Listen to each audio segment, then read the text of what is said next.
Bonjour à tous, je suis Alvar. Et moi, c'est Guylaine. Et on va vous présenter la web radio de thèmes libres de 4e.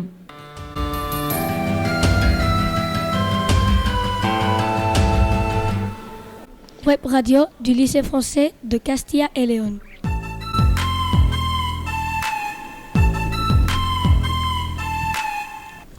Gabriel va vous présenter le flash info et une devinette. Bonjour madame et monsieur, merci pour m'écouter. Aujourd'hui, je veux vous parler d'un virus qu'on connaît et qui nous a affectés, la Covid.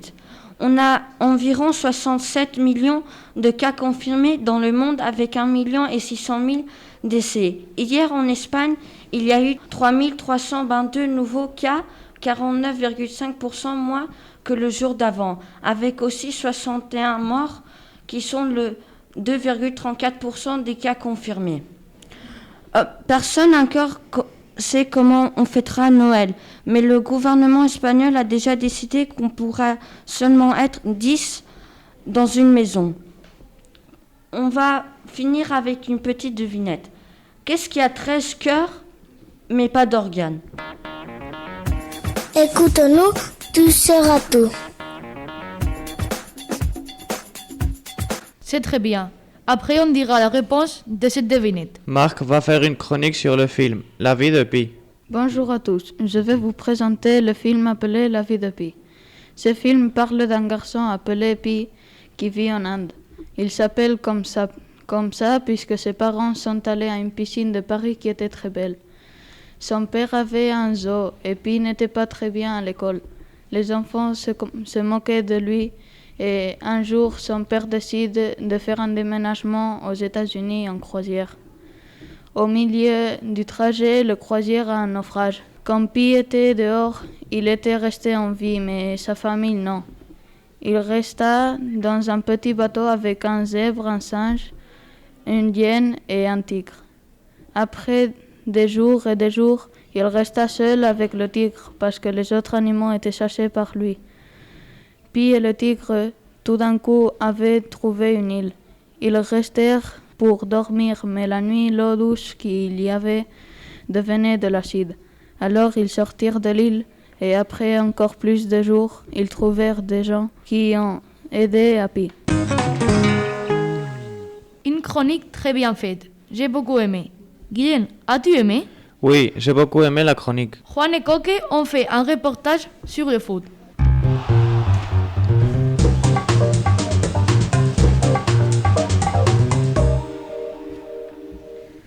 Bonjour, je suis Juan et lui c'est mon ami Coque. Bonjour, aujourd'hui on va vous parler de foot. Diego Armando Maradona est mort le 25 novembre 2020, à ses 60 ans. C'est une catastrophe car il était un des meilleurs joueurs de l'histoire du foot. Il est mort d'une crise cardiaque, ce qui peut être normal, mais on doit dire qu'il n'était pas en bonne santé. Il était un peu obèse et un peu drogué. Après cette triste histoire, passons à l'actualité, la plus récente nouvelle du championnat du monde de Qatar 2022. Et qu'en raison de Covid-19, la FIFA a du mal à organiser ce magnifique championnat. Le problème est qu'on pense qu'au final le championnat ne sera pas célébré. On verra ce qui se passera au final en 2022. Pendant ce temps, en Europe, le championnat européen, qui devrait être joué dans cette même année, a été bougé à 2021. Mais tout ça est dans l'air, car ça dépend de l'évolution du Covid-19. Donc ça pourrait être bougé à nouveau si l'évolution de cette pandémie décline. Maintenant, on va parler de la classification de la Liga Santander.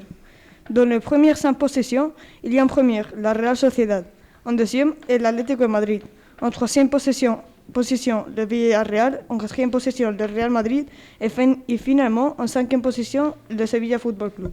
Et après ces 5 premiers positionnés, on va voir les 3 derniers. En 18e position, on a le Levante.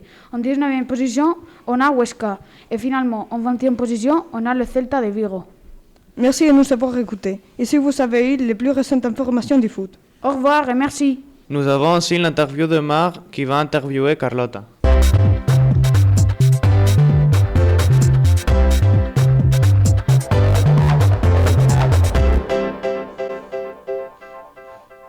Bonjour, je vais faire une interview à Carlotta Diez à propos des Chromebooks.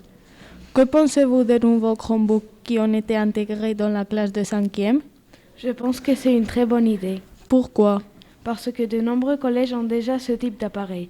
Ils sont plus efficaces au moment de faire les cours et ils pèsent moins, de sorte que les élèves ne se font pas mal au dos. Pensez-vous que c'est bon pour l'environnement? Je pense que d'une part oui, parce qu'on utilise moins de papier, alors on coupe moins d'arbres. Mais d'une autre part non, car on utilise plus d'énergie et si on veut les jeter, ils ne sont pas biodégradables comme le papier. Merci Carlotta. Comment t'as paru l'interview? Moi j'ai bien aimé.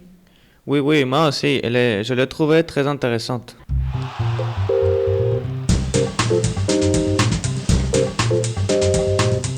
Et bonjour, je m'appelle Pedro et je fais le micro-trottoir que vous allez écouter maintenant.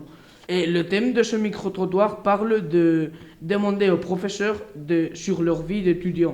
Et bonjour, je vais vous poser 2 ou 3 questions sur votre vie d'étudiant. Pourquoi avez-vous choisi de donner les matières que vous donnez maintenant?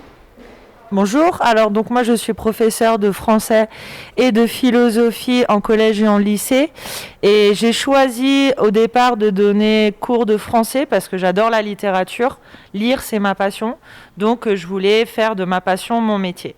Et ensuite dans l'établissement j'ai été amenée à faire aussi prof de philo, ce qui me plaît énormément parce que à la base j'ai aussi fait des études de philosophie. Et merci. Alors moi, il y avait 2 matières que j'aimais particulièrement à l'école. C'était l'histoire géo et le français. Et donc entre les deux, j'ai finalement décidé de choisir le français parce que j'aime bien la littérature et puis j'aime bien la langue française. Alors moi j'ai choisi du coup c'est un service civique donc on fait un petit peu toutes les matières et particulièrement l'histoire géo parce que moi c'est ce que j'ai fait en études et du coup moi c'était pour savoir si je voulais devenir professeur ou pas. Voilà, parce que c'est une année test en fait. Ah, d'accord. Bonjour Pedro. Comme tu le sais, j'enseigne l'histoire-géographie. Je pense que ce sont 2 matières très importantes parce que ça permet de mieux comprendre les autres. Donc, c'est essentiel pour moi de donner le goût de ces matières aux élèves. Alors, j'ai choisi de faire histoire-géo tout d'abord parce que j'adorais la matière quand j'étais toute petite. Et surtout parce que j'allais énormément dans des musées. Donc c'est vrai que l'histoire, ça a été pour moi une vocation directe. Le français, un peu moins. Je pense que c'était pour mettre des mauvaises notes, surtout en orthographe et en grammaire, parce que je faisais énormément de fautes quand j'étais étudiante. Donc je pense que c'est une petite revanche. Et la deuxième question, si vous étiez une bonne étudiante à l'école. Alors au collège, il y a eu 2 phases, 6e, 5e où j'ai été une très bonne étudiante et après à partir de la 4e, là c'était plus du tout bien, j'ai eu beaucoup d'avertissements, de comportements, puis ça s'est continué au lycée, mais après ça a été mieux à partir de la première parce que j'ai redoublé aussi, donc à partir de ma 2e première, c'était beaucoup mieux, j'étais beaucoup plus sérieuse, il m'a fallu du temps. Oui. J'avais des bons résultats à l'école, j'aimais bien aller à l'école et puis j'aimais bien étudier. Oui, j'étais une bonne étudiante, mais je faisais jamais mes devoirs, par contre. Je pense que j'ai été un bon étudiant parce que j'avais plutôt de bonnes notes au collège et au lycée. Par contre, dans les matières scientifiques, ça commence à devenir un peu plus difficile au lycée. Ça a été l'un des facteurs pour me décider à étudier l'histoire-géographie. Alors j'étais une très très bonne étudiante collège-lycée, j'avais d'excellentes moyennes, j'ai jamais eu une seule heure de colle. Par contre, j'avais des 0 en dictée. Et merci pour votre temps. Pour finir, on va écouter le débat sur les Jeux olympiques avec Esther comme modératrice et Isaac et Gabriel comme invités. Bonjour Alvar, bonjour Gabriel, bonjour Isaac. Devrait-on fêter les Jeux Olympiques en 2021 ou attendre jusqu'à 2024? Isaac. Bonjour, moi je pense qu'il devrait se dérouler en 2024 car avec la situation pandémique actuelle, on met en danger la santé des athlètes mais aussi celle des spectateurs qui veulent aller voir leur idole.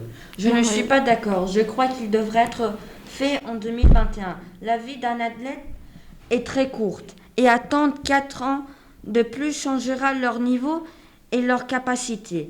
En plus, pourquoi les footballeurs peuvent participer à des tournois, mais eux non? Est-ce que vous pensez que choisir la date des Jeux Olympiques est un sujet important dans l'actualité? Je pense que oui, que c'est un sujet important car on ne sait pas quand vont se passer les Jeux Olympiques. Rien n'est sûr, tout est dans l'air.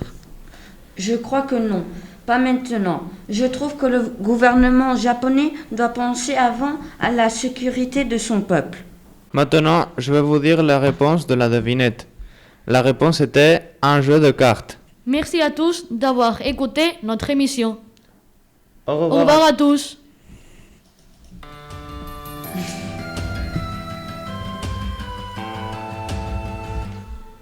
Web radio du lycée français de Castilla et Léon.